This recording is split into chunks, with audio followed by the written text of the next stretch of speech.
Et bonjour à toutes et à tous, c'est Olivier, je suis très heureux de vous retrouver aujourd'hui pour un nouveau numéro du journal de la Source TV. Alors aujourd'hui, on va recevoir une invitée exceptionnelle qui nous présente un film pour changer, qui s'appelle De l'or sous la cendre et qui est produit par Vertical Project.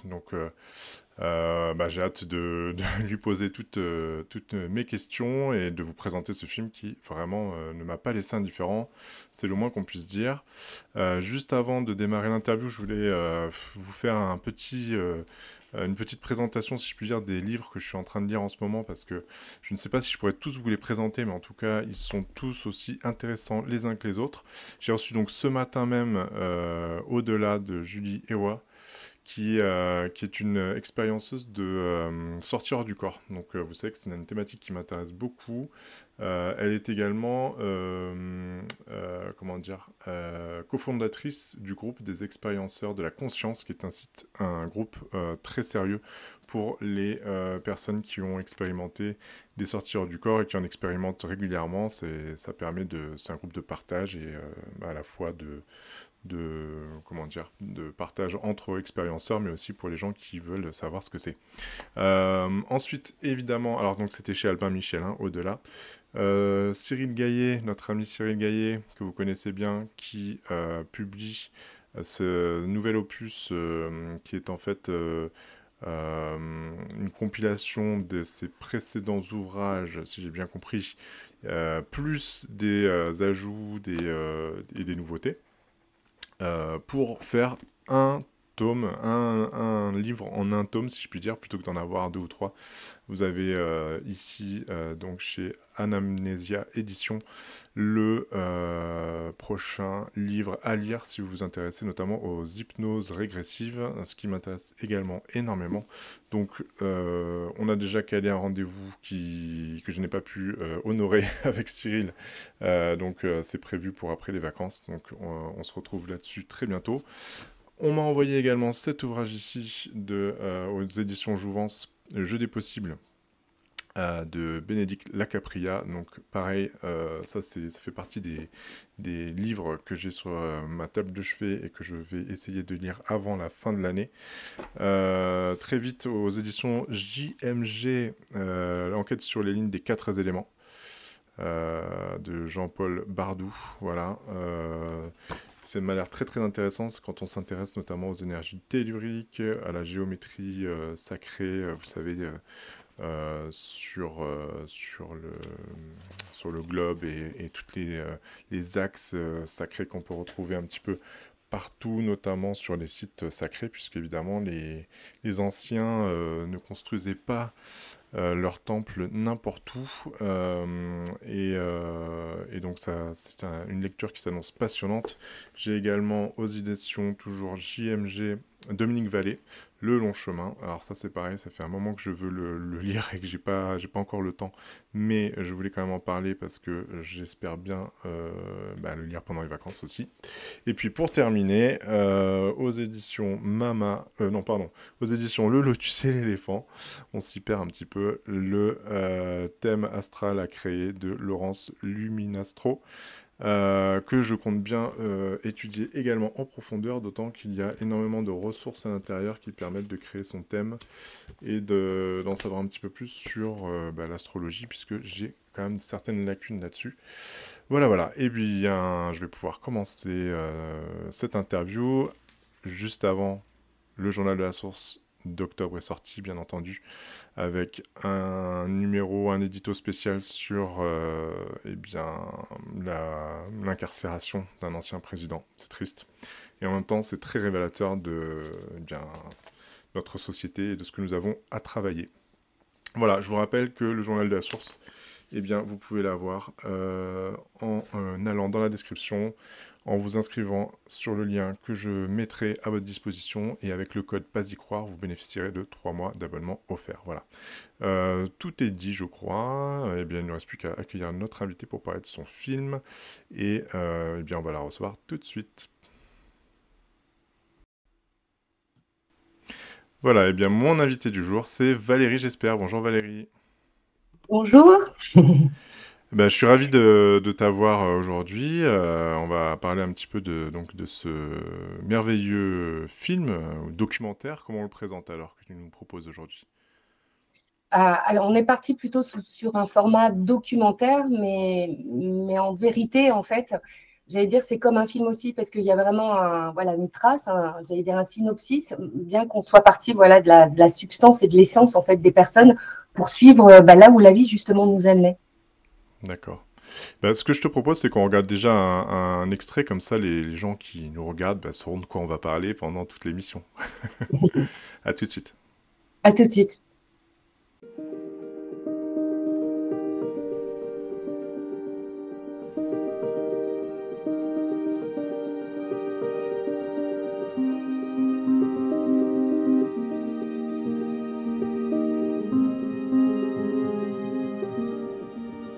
On passe notre vie à résister à la vie, en fait. C'est que notre ego, notre mental, il est là, il veut tout contrôler. Bon, on a le choix, hein. Toujours pareil, se comprimer davantage jusqu'à... ou alors, voilà, consentir, aller avec, renverser la perspective. On est porteur de boue, cette boue intérieure. Et souvent, on a besoin de la nettoyer, cette boue intérieure. C'est vraiment de laisser justement ce plus grand que nous prendre la place, en fait. Si mon âme est immortelle, et vient s'incarner ponctuellement, voilà, pendant 80 ans, on va dire, pour quelle raison?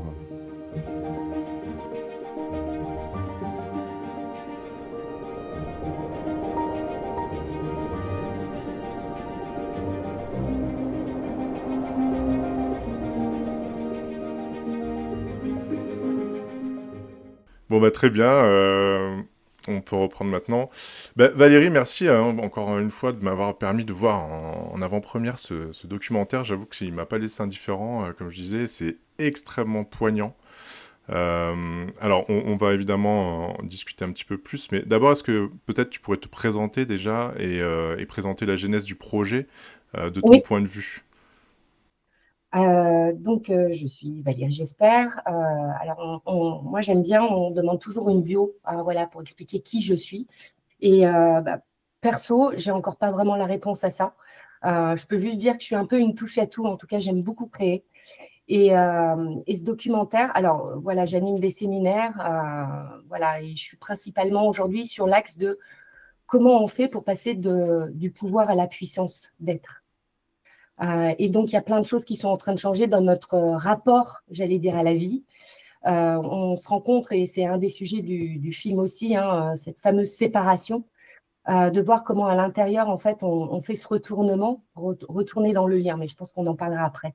Mhm.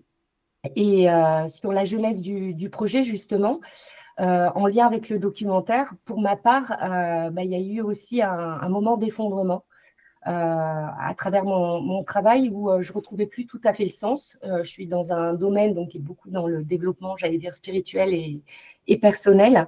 Il y a beaucoup de choses qui se sont créées et je trouve que ce domaine-là est devenu plus business que l'essence même en fait, de ce que c'est censé nous apporter pour nous permettre de mieux nous comprendre. Et je me disais, mais comment je peux vraiment servir? Et puis, comme j'ai eu cette chance, et on en reparlera peut-être après, d'avoir cette période de vide, eh ben, j'ai accepté que ce vide devienne un espace de rien, où il y a toutes les questions fondamentales qui se reposent, les doutes profonds, et de comprendre en fait que ce vide, c'est quelque chose qui nous recale finalement. C'est-à-dire que c'est pas qu'on a perdu notre direction, c'est que notre direction, elle se recalibre. Et il faut prendre le temps, en fait, d'accepter qu'il y a une recalibration qui est en train de se faire et qui est beaucoup plus juste par rapport à qui, justement, on était avant. Et sur la genèse, eh ben, au lieu de m'effondrer, je me suis dit, OK, ben, finalement, j'ai plus de temps. Oui, certes, il y a plein de trucs qui ne marchent plus. Ça ne marche plus comme avant. Donc, ben, je vais en profiter voilà, pour faire, pour renouer profondément avec ma créativité.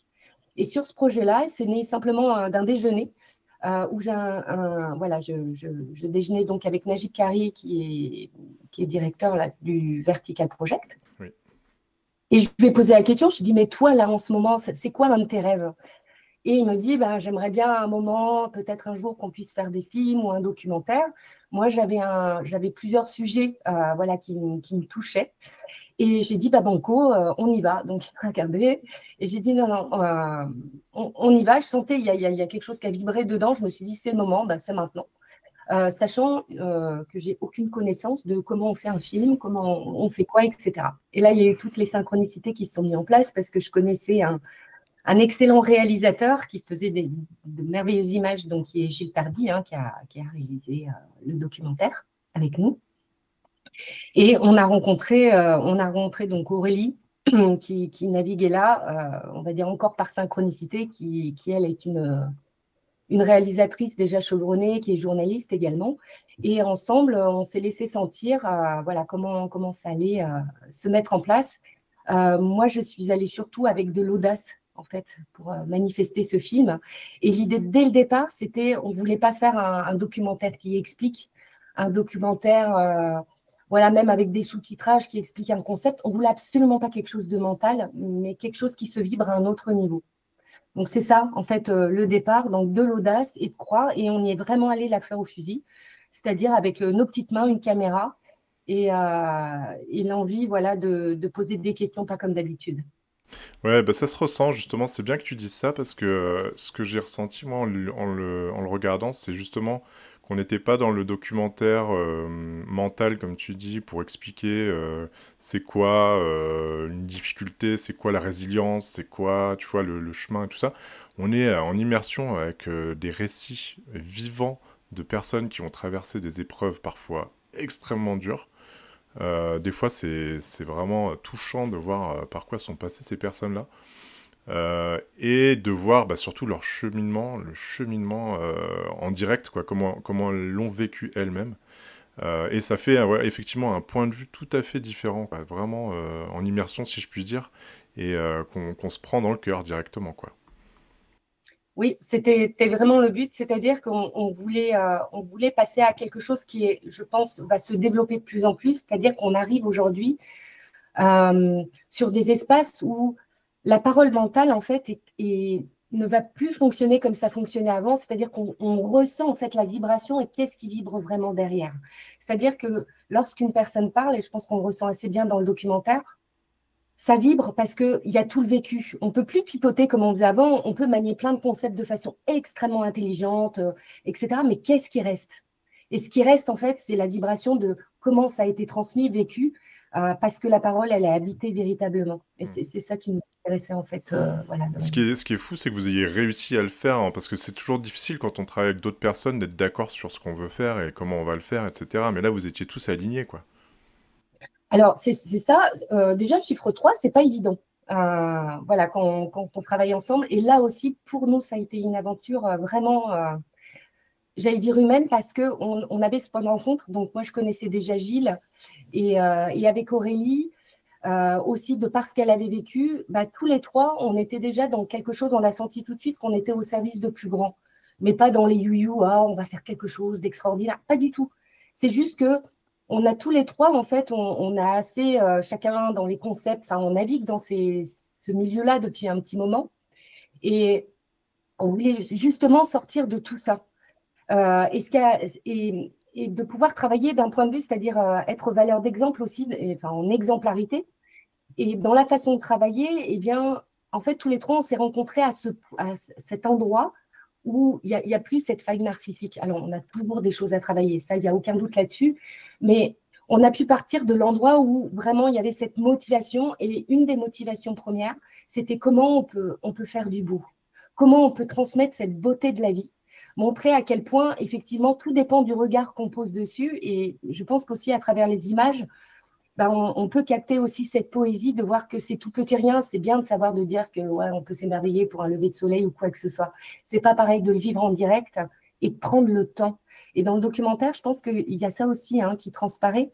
On prend le temps, sans non plus qu'il y ait des longueurs, etc. Mais on prend le temps de rentrer en fait dans cet espace présent de chaque personne, dans ce qu'elle a vécu. Bah oui, c'est ce que j'ai constaté aussi. En fait, ce qui est drôle, c'est qu'il y a aussi un contraste assez détonnant entre la douceur des images, de la temporalité du film, et en même temps l'extrême j'allais dire violence, je sais pas si c'est le bon mot, mais de certaines situations et de certains vécus qui sont vraiment très fortes en émotion, quoi. Et donc il y a vraiment ce contraste entre les deux, hein. Oui, et en même temps, on voit chacun, enfin, à travers, on voulait absolument, mais en tout cas, enfin, encore une fois, les rencontres se sont faites en synchronicité, c'était juste incroyable. Et c'était important pour nous d'être avec des personnes qui ne sont pas forcément connues, mais qui sont comme vous et moi, en fait, et qui montrent que la vie, quelle que soit la personne, on a chacun nos drames, on a chacun nos souffrances. Il n'y a pas de plus grande ou plus petite souffrance. Alors, bien sûr, en intensité, et les personnes qu'on a rencontrées, il y en a certaines qui ont été confrontées à la maladie, enfin, voilà, des choses extrêmement dures. Mais justement, on ne voulait pas rentrer dans ce côté, j'allais dire, pathos, de dire, ah, vous voyez comme c'est dramatique, etc. Mais de montrer déjà et d'être le pas d'après, c'est-à-dire comment j'ai accepté de transformer ça, comment j'ai accepté de rencontrer ce vide et comment j'ai accepté de me laisser, en fait, façonner. Et, et un des points omniprésents, alors il y a plein de choses, mais c'est comment, dans cet effondrement, en fait, à un moment, j'arrête de résister à la vie. Et j'arrête de me battre contre, mais plutôt vraiment cet abandon qui peut être parfois forcé parce que, bah, pour X raisons, on sent qu'il n'y a plus le choix, mais ce moment où, en fait, on expire, hein. Et c'est ça qui est terrible aujourd'hui, j'allais dire, dans notre société, c'est qu'on a peur d'expirer. On veut tout le temps inspirer, être sur le haut, mais en fait, on ne peut pas vivre les poumons pleins. Et c'est vraiment accepter jusqu'au bout de cette expire qui, symboliquement aussi, est le fait de redonner, en fait. Et aujourd'hui, ben, on vit aussi dans tout un contexte voilà, la peur du manque qui est omniprésente, qui est associée à cette peur d'être séparé, parce qu'on se sent manquant, justement. Ouais, c'est aussi ce qu'on comprend, c'est qu'il y a cette peur d'avoir peur, quoi, la peur de souffrir, la peur de passer par ces zones d'ombre, etc. Et on comprend dans les témoignages de ces invités que justement on ne peut pas y échapper, déjà d'une, et qu'il faut passer par là si on veut transmuter la douleur et aller vers quelque chose de plus grand, quoi. Et c'est un peu le point commun entre toutes ces personnes, hein. Oui, et puis il y a le fait aussi justement qu'il y a cette réalisation vraiment profonde que la douleur est amplifiée par le fait de résister à cette douleur plutôt que de l'accueillir. Alors c'est bien facile hein, voilà, de dire oui, il faut accueillir, il faut se confronter, il faut être avec. C'est facile à dire mentalement, on comprend très très bien l'histoire.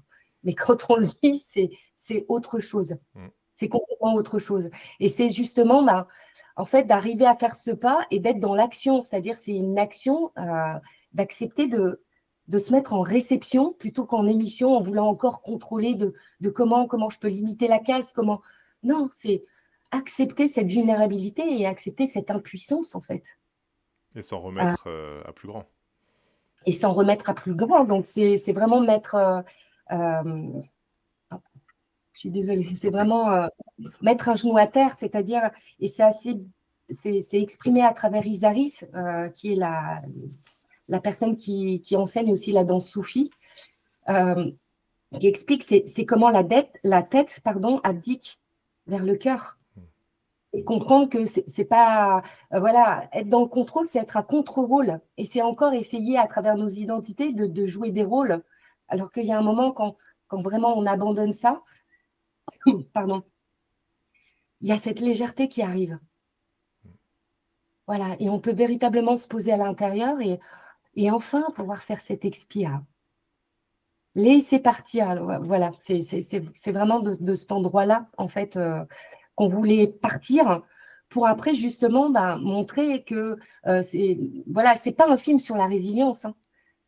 C'est vraiment d'expliquer aussi que, oui, OK, quand on a accepté véritablement de lâcher tous ces rôles, qu'est-ce qu'on fait?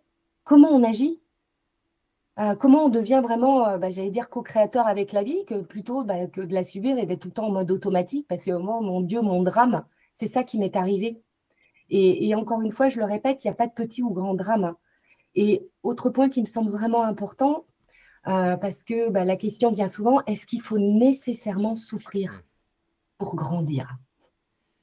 J'ai envie de répondre que c'est peut-être pas sous cet angle-là qu'il faut regarder les choses.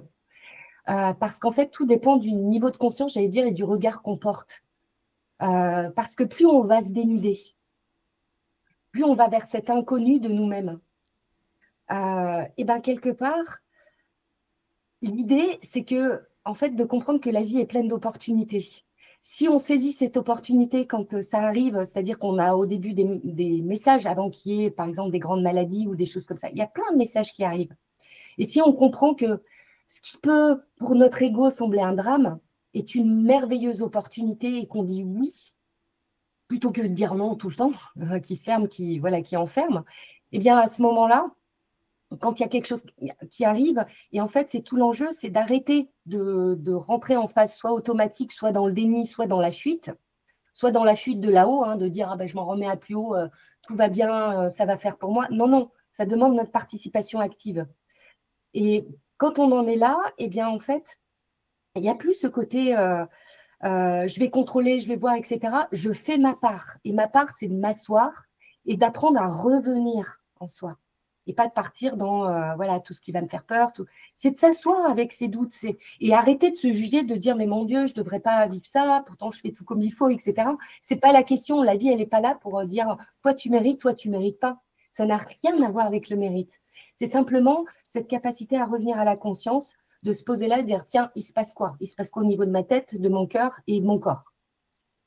Voilà, pour revenir à cet alignement à l'intérieur.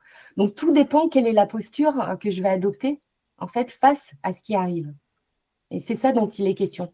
Et on le voit aussi après à travers le film, c'est comment en fait, je pose mes fondations sur le lien et non pas cette séparation.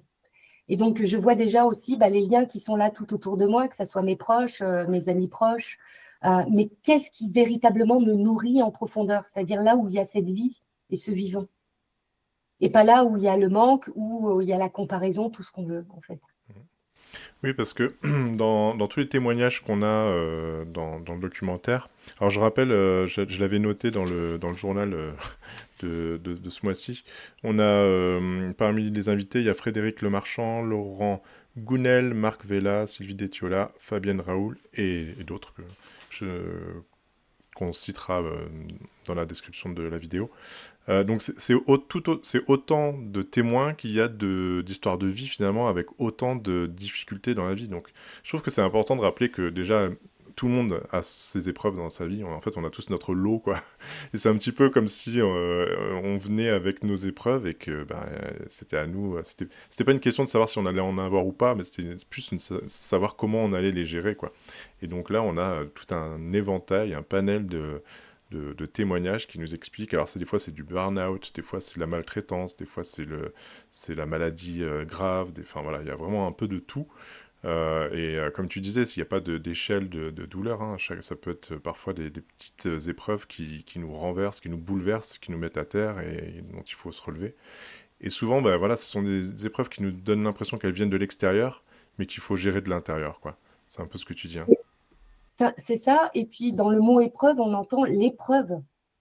C'est-à-dire que c'est comme si l'épreuve, en fait, nous permettait de révéler quelles sont les identités qu'on emprunte, qui on croit être, et quel rôle on joue.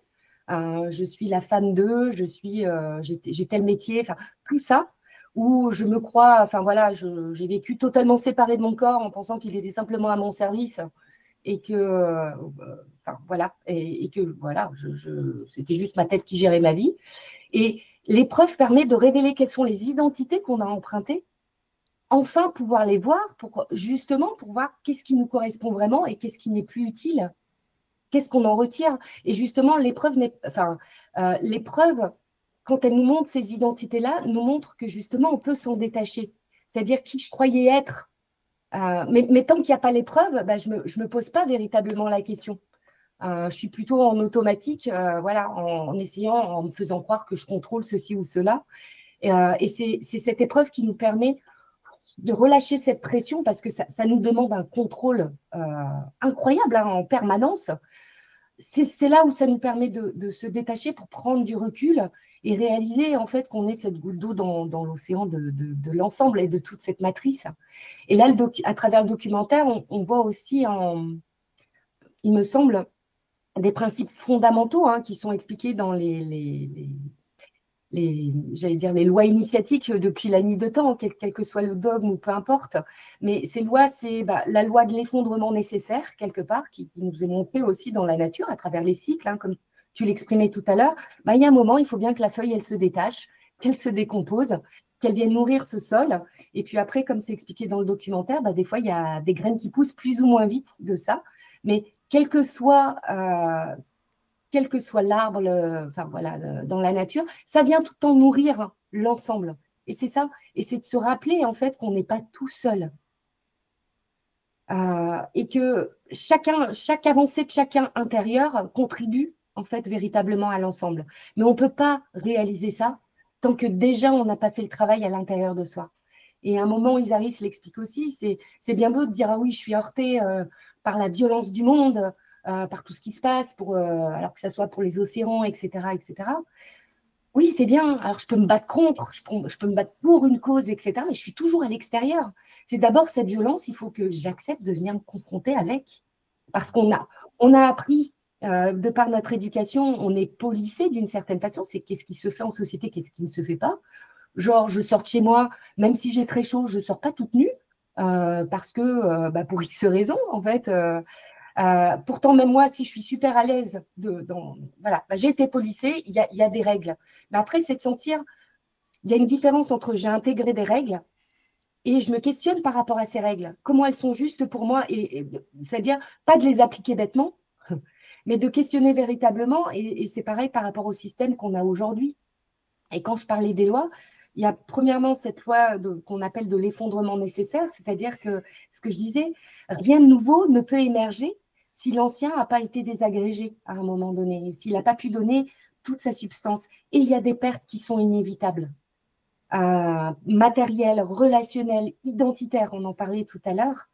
Et ce n'est pas une punition, c'est une étape naturelle en fait dans le processus de la vie, parce qu'en permanence, on mue, on a plein d'étapes dans notre vie, hein. Frédéric l'exprime voilà, d'une certaine façon, mais voilà, on sait qu'on a des cycles tous, où il y a des remises en question qui sont nécessaires à un moment ou à un autre, et puis on se découvre sous plein d'autres facettes. Aujourd'hui, c'est accéléré hein, par tout ce mouvement qui existe, où il y a, depuis le Covid, évidemment, il y a une quête de sens qui s'est posée, où les gens se sont dit, mais à quoi je donne mon énergie toute la journée? Après, avec tous les rêves de réussite extérieure, tout ce qui peut se poser, mais avant de se poser les vraies questions et d'aller revisiter, en fait, mais quels sont mes propres fondements à moi? Sur quoi je m'appuie? Quelles sont mes véritables valeurs? Et quand on se pose cette question, c'est pas facile d'y répondre. D'où l'importance aussi, évidemment, de faire un travail personnel, pas forcément tout seul. Donc ça, c'est tout ce qui existe aussi, voilà, des gens qui accompagnent en conscience. Donc ça, c'est l'effondrement nécessaire. Et c'est d'accepter donc que ça s'effondre pour nous, pour que précisément, en fait, on puisse amener un nouveau sol dans la germination de quelque chose d'autre et d'accepter de naviguer sans savoir, donc pas avec la tête. La deuxième chose, évidemment, c'est la loi de résonance qui sont là dans ces transitions de vie. Et la loi de résonance, c'est de comprendre que la vie fonctionne complètement comme un miroir. Ça, tout le monde connaît ça. Et la vie, en fait, elle va ajuster nos résonances pour nous montrer, en fait, ce qu'on a à l'intérieur, comment ça se manifeste à l'extérieur. Donc, on connaît ça aussi sous forme souvent de synchronicité. Et ça nous rappelle simplement tout ce qui est en train de se passer en ce moment, que ce qui se passe dans le monde, toutes les guerres, etc., c'est ce que nous portons à l'intérieur. Donc, si je fais ce travail pour moi être en paix, ça commence par là, et plutôt que de s'occuper de, j'allais dire, Pierre-Paul Jacques à l'extérieur. Donc, c'est être honnête aussi envers soi-même, et ça, c'est pas du tout confortable pour l'ego. Parce que, effectivement, quand je suis en train de dire oui, je suis en paix parce que j'ai médité sur mon coussin, etc., et que 3 secondes après, je m'engueule avec mes enfants parce qu'ils font trop de bruit et que je ne peux pas méditer alors que c'était mon moment, ou que oui, j'accueille l'autre, bien sûr, tout ça, et puis qu'il y a quelqu'un qui m'insulte et je l'insulte à mon tour parce que vraiment, ça me gonfle. Et que j'en ai marre d'être toujours gentille, voilà, parce que je n'ai pas appris à poser des limites claires et que, en fait, je ne le rayonne pas. Je suis dans le jugement, en fait. Donc, tout ce que je reproche à l'extérieur, d'abord, oui, je peux avoir l'honnêteté de commencer à balayer devant ma porte et surtout à l'intérieur de moi. Et la pire des choses, et en même temps, c'est ce qu'on voit bien dans le documentaire, c'est que j'accepte de me confronter à ma propre violence. Je parlais tout à l'heure d'être policier, mais tous, on a cet instinct à l'intérieur. Je vais prendre un exemple tout bête, mais par exemple, quand on est petit, on nous apprend, voilà, imagine, c'est mon anniversaire, j'ai tous mes amis qui sont là, etc. Il y a un super beau gâteau pour moi et tout ça. Hop, je prends la part et tout de suite, hop, on me tape sur la main en me disant, d'abord, on sert les autres. Donc, on m'a inculqué cette croyance, c'est pas faux, il y a la politesse, etc. Mais c'est tout ce que, les élans que je peux avoir moi, non, j'ai pas le droit. Alors, parce que c'est pour les autres, parce que c'est tout cet amas de croyances. Et je peux me retrouver donc à l'extrême inverse en servant tout le temps les autres et puis moi, jamais moi, en fait. Et je me suis complètement oubliée dans l'histoire.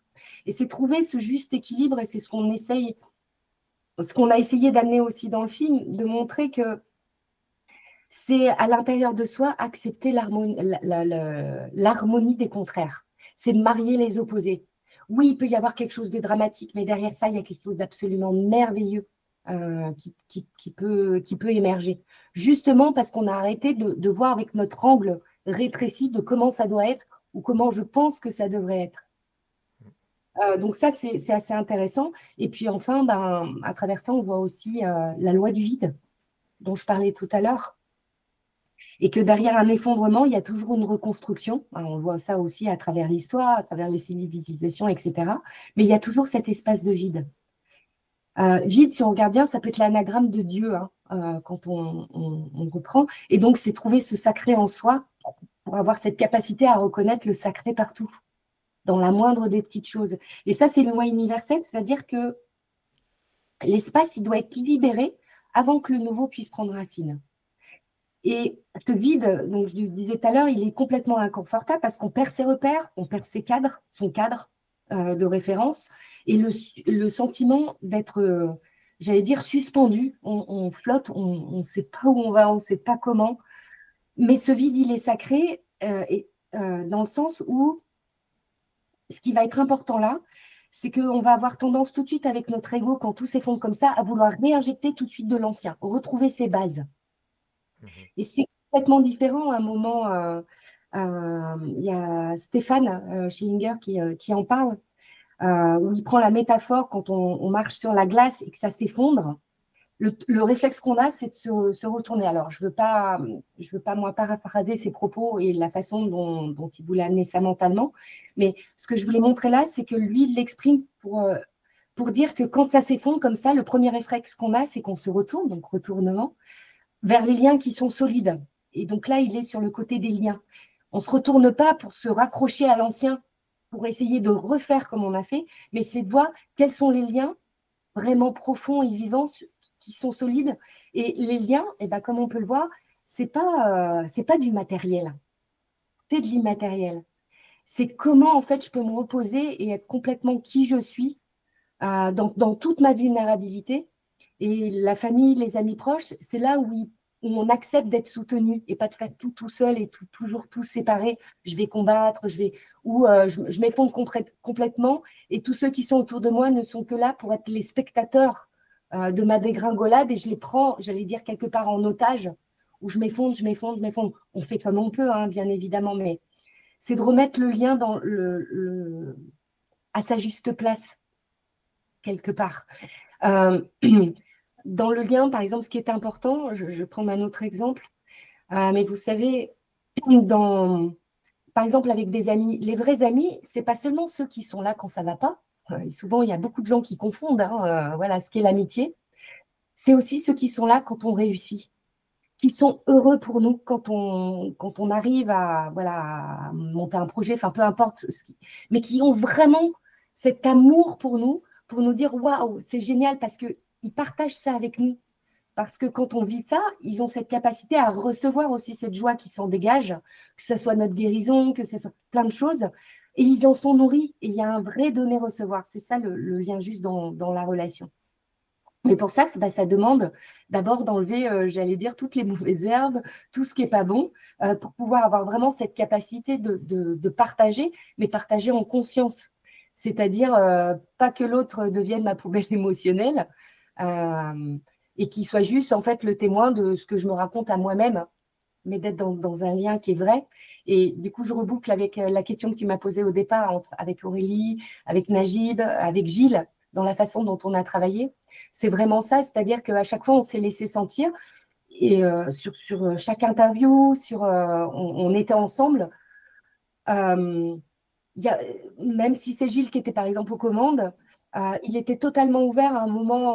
Voilà, par exemple, je tournais la tête, j'ai vu ces torchons qui étaient là au vent et je trouvais que ça exprimait bien comment on pouvait être ballotté. Je disais, regarde ça. Et bah, il filmait. Et pourtant, c'est sa partie et c'est lui qui a eu tout le génie, j'allais dire, hein, dans les images. Mais pareil, avec Aurélie ou moi, on a validé ensemble les questions. Il s'est laissé sentir aussi quand il y avait le film, s'il sentait qu'il y avait peut-être une question en plus ou en moins. Et puis après, bah pareil, sur le choix des textes, à un moment, on lit un texte de Marc Vella qui, moi, m'avait profondément touchée. Et on a trouvé que ça s'accordait pile. Donc, ça a été toujours ensemble. Mais on était tout le temps de « Comment ça me parle? Oui, ça le fait. Non, ça le fait pas. » Et pareil, dans l'honnêteté aussi, dans les interviews. On a posé des questions, pratiquement tous nous ont dit, mais on n'a jamais posé des questions comme ça, parce que déjà, on a pris le temps de se connecter avec la personne qu'on interviewait, de dire, est-ce que c'est OK pour toi? Juste qu'on prenne le temps d'être chacun dans notre champ de résonance pour pouvoir parler d'humain à humain. Et on a laissé la porte de, tu descends jusque là où c'est OK pour toi de descendre. Et donc, du coup, bah, ça a mis aussi chacun dans la posture de je ne vais pas te raconter et t'expliquer, te donner des leçons. Je vais t'expliquer ce qui est là pour moi, en fait. Ni plus ni moins. Après, est-ce que c'est intéressant ou pas intéressant? Bah, je vous les juge, c'est vous qui verrez. Et c'est là où bah, il y a eu véritablement cette rencontre humaine avec ce mix entre ces 4 personnages, enfin 5 avec Frédéric qu'on suit tout au long, et puis ben, parsemé d'experts qu'on a interviewé au fur et à mesure. Donc, on a choisi volontairement de poser les mêmes questions. Certains ont accepté de descendre, d'autres un peu moins. Mais en même temps, c'est ce qui a permis de donner un tout et des éclairages assez différents, en fait, voilà, sur les différentes questions qui étaient assez simples. Hein. On a posé des questions, par exemple, des styles « C'est quoi pour toi être humain ?» C'est une question, si on commence à réfléchir avec la tête, c'est mort. Hein. On peut pas. Par contre, qu'est-ce qui se passe là pour moi quand bah, j'entends ce mot humain? Qu'est-ce que j'entends quand c'est être? Bah, y a quelque chose d'autre qui se met en place, en fait. Et là, cette réponse-là ne serait pas la même il y a 10 ans avant. Et c'est ça c'est ce qu'on voulait transmettre, en fait.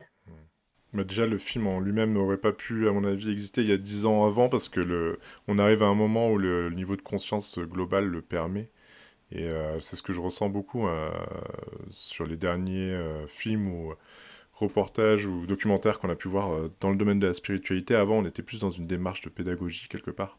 De montrer que ça existe, qu'il y a des choses qui existent, tu sais.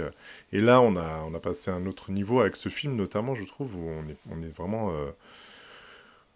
dans l'échange, comme tu disais, de cœur à cœur avec des personnes qui sont... Enfin, en plus, les témoignages, en plus, sont hyper inspirés. Des fois, on a l'impression que c'est scripté tellement c'est beau et poétique, alors que c'est totalement pur et ouais, c'est vraiment magnifique. Et encore une fois, je trouve que ce qui touche, c'est que on est aujourd'hui à un moment où on est dans une quête de connaissance de soi, quoi. Le connaître toi-même est hyper important. Et c'est ce que tu disais qui me touche aussi, c'est de comprendre au niveau global maintenant, sociétal, qu'il faut travailler d'abord sur nous-mêmes avant d'attendre un sauveur en politique ou d'attendre, tu vois, d'aller au front vers l'extérieur. Il faut déjà travailler en l'intérieur. Et toutes ces épreuves que la vie nous amène, justement, bah, sont là pour ça, justement. Et donc, il faut les prendre de manière hyper sérieuse et sacrée, puisque c'est grâce à notre façon de les surmonter qu'on va réussir à faire un monde meilleur, finalement. C'est un peu... Ben, il y a de ça, et puis c'est de revenir aussi où des fois on oublie complètement. Alors déjà parce que je l'exprimais tout à l'heure, il y a tout ce côté, la peur du manque, la peur de l'inconnu, la peur des changements, enfin tout ce qu'on connaît par cœur qui a été largement expliqué dans le développement personnel. Mais c'est de venir réaliser qu'en fait on est vivant, on n'est pas des survivants. On n'est pas en survie en fait, on est déjà vivant, mais des fois on l'oublie parce qu'on prend ça comme un dû. Donc, c'est revenir déjà à ce premier rapport, de dire waouh, bah, aujourd'hui, là, mon corps, il fonctionne. waouh, je peux honorer ça, enfin, déjà avoir cette conscience que la vie est en train de me traverser là. Et donc, comment je co-crée avec? Donc, c'est ce dont je parlais tout à l'heure. Et puis, c'est aussi ce côté, oui, on peut passer sa vie à critiquer hein, tout ce qui ne va pas, ce monde ne va pas, tout est nul, rien ne va. Et ça part de quoi? J'allais dire, de se plaindre, de critiquer, de juger, voilà, ou d'y aller avec son drapeau pour essayer de. Je ne dis pas qu'il ne faut pas faire bouger les choses, hein, mais c'est avant tout, au lieu de s'exciter à l'extérieur, c'est déjà de reprendre ce dialogue-là avec la vie qui est en nous, pour pouvoir la reconnaître et permettre d'agir et d'être dans le flow, en fait, de retrouver ce flow et d'accepter, voilà, j'allais dire presque danser, jouer avec ce qui arrive au fur et à mesure. Donc voilà, et de pas regarder les choses dans le pathos, dans le drame, mais de voir qu'en fait, on est venu chacun jouer notre partition, quelle que soit la personne.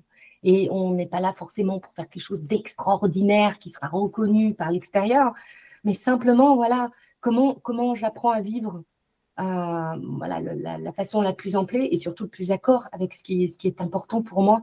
Mais il faut d'abord faire ce pas de qu'est-ce qui est important véritablement pour moi, quoi. Et est-ce que tu as remarqué un point commun entre tous ces témoins par rapport à leur conception spirituelle en fait? Est-ce que tu as remarqué que certains étaient très croyants, certains étaient dans la religion, d'autres pas? Est-ce que tu as trouvé des similitudes dans ces témoignages, dans ce qui les a aidés à surmonter en fait ces obstacles?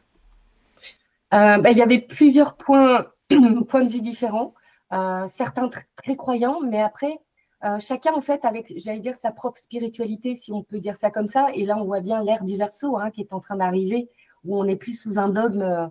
C'est vraiment, et c'est pour ça que je parlais de la vie. La vie est notre maître. C'est de sortir de l'idolâtrerie, justement, soit d'une icône, soit d'une image, mais chacun dans sa capacité à reconnaître en fait ce qui est sacré. Et c'est pour ça qu'on parle de sacré. Et les personnes avaient vraiment certains, voilà, comme je le disais, ils sont très croyants. Voilà, on voit avec Frédéric Le Marchand et d'autres plus dans par exemple, la tradition soufie. Mais l'un n'exclut pas l'autre. Parce qu'on le voit de plus en plus, et il y a eu beaucoup en avant-garde, que ce soit Théâtre de Chardin, que ce soit ne serait-ce qu'à travers, et c'est un mouvement qu'on voit beaucoup aujourd'hui, puisqu'on revient au corps. Je veux pas mal donner son nom, c'est de Louis Sansa, voilà, sur le corps, où il a été formé à travers plein de traditions différentes. Et en fait, là où il revient, il revient à la vivance et au sacré du corps. Le corps qui est fait de plein de corps, jusqu'au corps spirituel. Et donc, c'est encore une fois ne pas séparer ce qui est spirituel dans un dogme ou dans une façon de penser, qu'on peut reprendre par exemple, ne serait-ce que dans les enseignements, j'allais dire du Christ, hein, qui ont été écrits et mentalisés par la suite. Mais au départ, lui, il était simplement sur une vibration et il a fait ce travail de remettre en lien, quelle que soit la personne. En fait, ce n'était pas en fonction de qui il était, mais de ce qu'il ressentait et de remettre le cœur voilà, à sa juste place. Nous, on aime bien mentaliser tout, en fait, aujourd'hui. Donc, il n'y avait pas un dogme plus particulier, mais cette reconnaissance profonde de cette beauté de la vie et du sacré. Et donc, le point commun aussi qu'on peut voir dans tout le travail qui a été fait, parce que quand il y a cet effondrement, on peut commencer à devenir humble. Et c'est pas si facile, parce que beaucoup confondent l'humilité et la fausse modestie, en fait. Et voilà, et c'est un moment, voilà, je parlais tout à l'heure de mettre un genou à terre, vraiment, c'est de dire, mais pas, oh, je m'en remets à toi et puis fais à ma place. C'est vraiment, ok, j'ai pas tous les éléments, je ne sais pas, c'est douloureux, je ne sais plus, mais c'est cette phrase magique de je ne sais plus qui permet de sortir de ce savoir, comme on a eu, et c'était tout l'air du poisson aussi, hein, où on a élevé la conscience pour faire grandir le corps mental, et aujourd'hui, donc, on peut commencer à passer à autre chose, c'est-à-dire à revenir maintenant que tout est bien développé, revenir et... Alors, j'aime pas trop parler non plus de ce terme d'alignement parce qu'il est tellement galvaudé, ou d'unité, mais c'est accepter... j'aime bien ce mot pardonner, parce qu'on en a mis des choses derrière le pardon. Alors, je te pardonne. Quelle posture haute. C'est quand même énorme hein, d'être dans cette posture. Pardonner, ça veut dire donner sa part. Donc, c'est accepter de donner toutes ses parts, de se dépouiller quelque part pour justement retrouver l'essence. Et on n'a pas besoin de conserver en permanence, mais savoir qu'en permanence, c'est là. Voilà, j'ai besoin de quelque chose, hop, je me pose, mais je peux pas accueillir si je ne sais pas recevoir, si je n'ai pas appris à recevoir. Et c'est la grande difficulté, c'est tous les thèmes qui sont liés aussi au féminin aujourd'hui, où je reviens dans cette posture. J'arrête d'être en émission tout le temps, mais être dans cette réceptivité. Et réceptivité, ça ne veut pas dire être passif.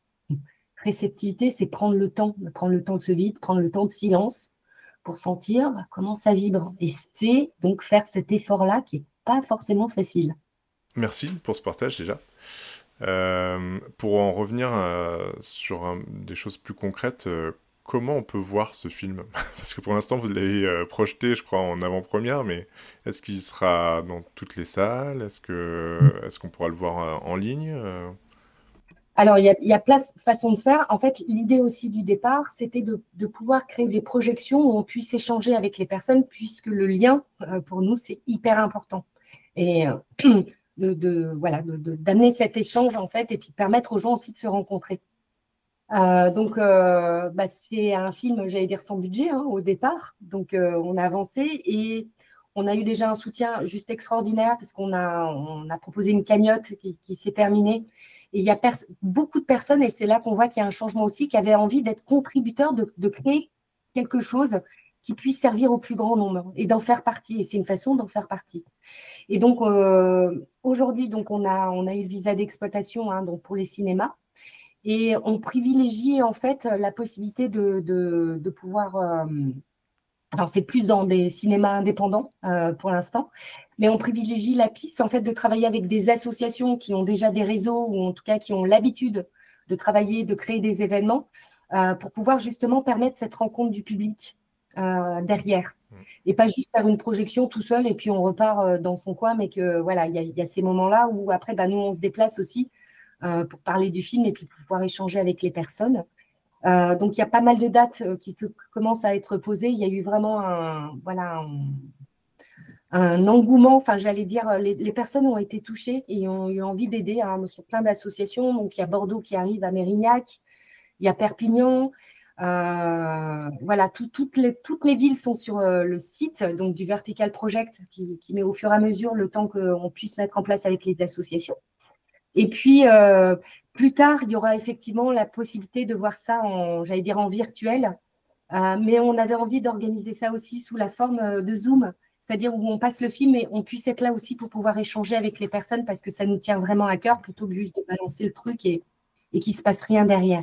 Je trouve que c'est une super idée parce que vraiment c'est un documentaire qui bouscule un petit peu, qui en tout cas qui procure des émotions fortes. Et c'est vrai que quand on le regarde, après, on y repense quoi. Et c'est vrai que de pouvoir en parler, je pense que ce serait une très bonne chose parce qu'en plus ça résonne en nous avec des expériences personnelles, donc on aimerait bien les partager aussi, on aimerait bien dire aux gens qu'on a vus dans les documentaires à quel point on les aime aussi, tout simplement, on aimerait bien leur passer le message parce que vraiment elles nous ont touchés quoi. Et puis il faut le faire quand même, de se mettre à nu, de partager ces choses-là très intimes pour le bien de tous en fait, parce qu'on sent qu'elles le font pour que ça serve à tout le monde quoi. Donc c'est vrai que ce partage-là il est hyper intéressant. Et si je peux me permettre justement… chacune ont vraiment fait d'être au service de si mon expérience peut parler à d'autres. Et notamment, on voit Séverine aussi à un moment donc, qui a un refuge qui s'appelle la Petite Bohème, qui fait un travail juste extraordinaire pour les animaux parce qu'elle recueille vraiment tous les animaux dont plus personne ne veut, des animaux de cirque, des animaux qui sont estropiés, etc. Et elle a fait un endroit absolument incroyable. Elle tient tout à la force du poignet. Et heureusement il y a des donateurs, il y a parfois des bénévoles qui viennent aider pour réparer les clôtures, mais c'est incroyable ce don de soi, alors à travers tout ce qu'elle a vécu et elle est encore en train de donner. Et c'est de montrer qu'en fait, de voir à quel point toutes les épreuves qu'elle a subies lui ont donné de la force et de l'amour, alors que ça aurait pu être complètement le contraire, qu'elle aurait pu être complètement aigrie. Donc, pour nous, c'était aussi de montrer, en fait, des personnes aussi qui œuvrent, j'allais dire, dans l'ombre, qu'on ne voit pas forcément, et de profiter aussi, voilà, de pouvoir montrer le travail extraordinaire qu'elles font sans forcément le fanfaronner ou voilà, se mettre sur les réseaux pour dire, vous avez vu ce que j'ai fait, c'est pas du tout. Mais comment vous aussi, vous pouvez œuvrer, en fait. Donc, C'est ce qu'elle elle dit très bien d'ailleurs, c'est qu'à un moment donné de sa vie, elle a été confrontée à des difficultés qui ont fait qu'elle aurait pu basculer du mauvais côté de la force, si je puis dire. Et en fait, c'est vraiment le cas pour tout le monde, hein. On a deux solutions face aux épreuves, c'est ou bien les prendre mal, et donc bon, on critique pas, hein, parce que il y a des gens qui trouvent pas de solution, et donc qui prennent les choses au plus mal, et d'autres qui arrivent à en faire quelque chose de magnifique. Et c'est ça qui est beau, c'est que dans ce documentaire, on voit qu'il y a des gens qui ont trouvé cette voie lumineuse pour sortir d'épreuves et faire des choses extraordinaires qui ensuite entraînent, parce que c'est vraiment une boucle vertueuse, ça entraîne d'autres personnes autour d'elle qui elles-mêmes, comme tu disais, contribuent bénévolement pour aider, pour soutenir le projet, parce qu'elles sentent qu'il y a une résonance, il y a une envie de bien faire, il y a de belles choses qui en ressortent. Donc c'est vraiment contagieux, quoi. Voilà.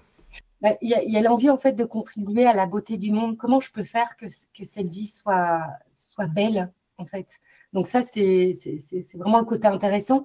Et j'espère aussi à travers le documentaire qu'on peut sentir que quand il y a eu cet effondrement, et ben, en fait, il suffit d'un tout petit pas pour retrouver cette foi profonde dans cette beauté.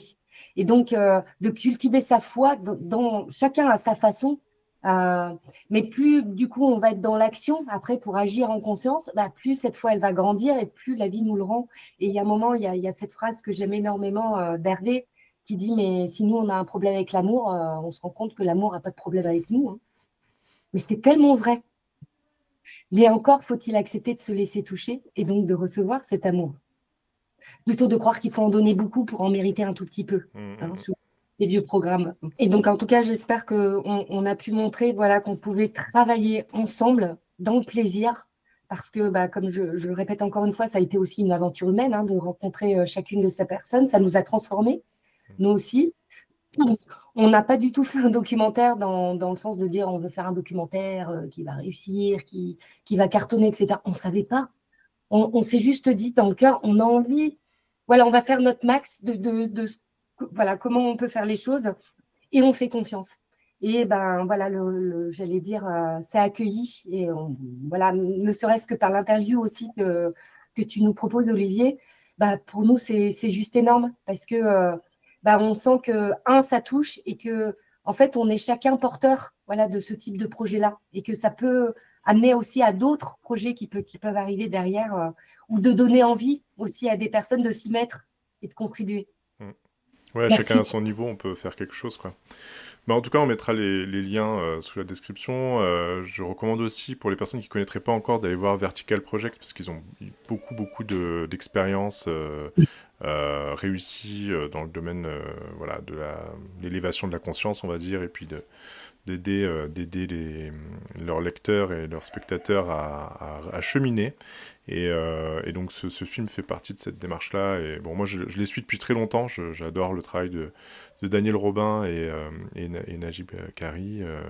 Et c'est vraiment des exemples pour moi aussi. Donc ça m'a tout de suite, je me suis dit faut que je regarde, faut que j'en parle. Et j'avais vraiment envie de participer à la diffusion de ce beau documentaire.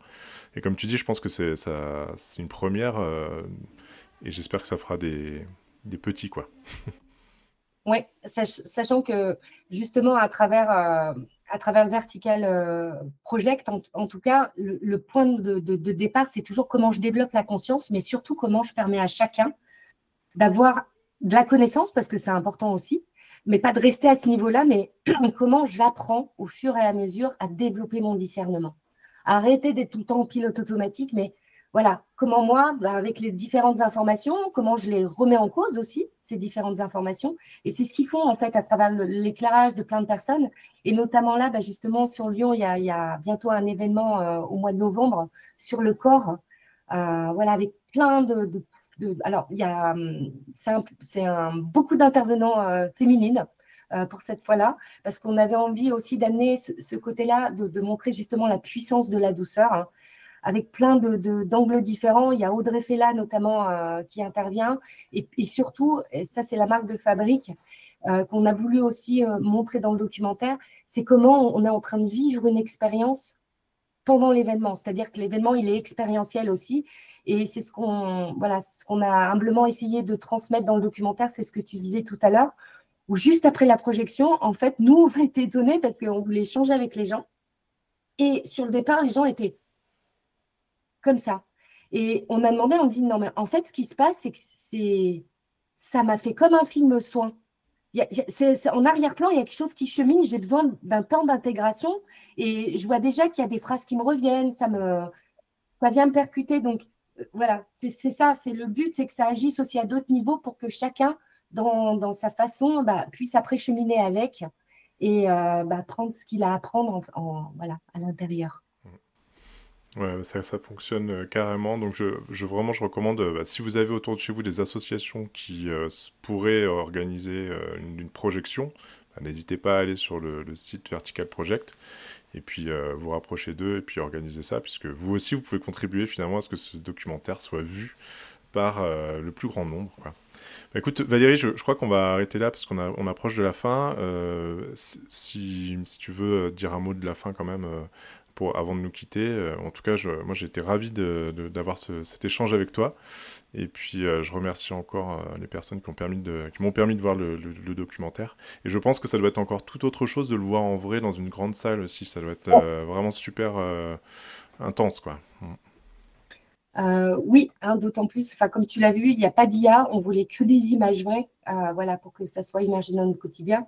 Après, sur peut-être le mot de la fin, ce que je dirais, c'est que voilà, c'est important maintenant, de revenir dedans, de réaliser que véritablement, il y a des tas de gens qui œuvrent et qu'aujourd'hui, il y a plein de communautés de cœur, que voilà, il suffit de pas grand-chose pour arrêter de se croire séparés. Et qu'il suffit juste en fait de faire le premier pas et d'oser simplement être là tel qu'on est, sans essayer d'être qui que ce soit, mais juste proposer, voir ce qui se passe. Donc de croire en soi. Et pour moi, et dans ma teinte, j'allais dire plus personnelle, ce que j'ai envie de dire à tout le monde là, c'est mais oser avoir de l'audace. Même si vous ne savez pas faire, même si oser et voilà, le cœur en action, c'est ça. C'est très beau. Merci beaucoup. À bientôt, Valérie, j'espère. Bientôt, merci beaucoup.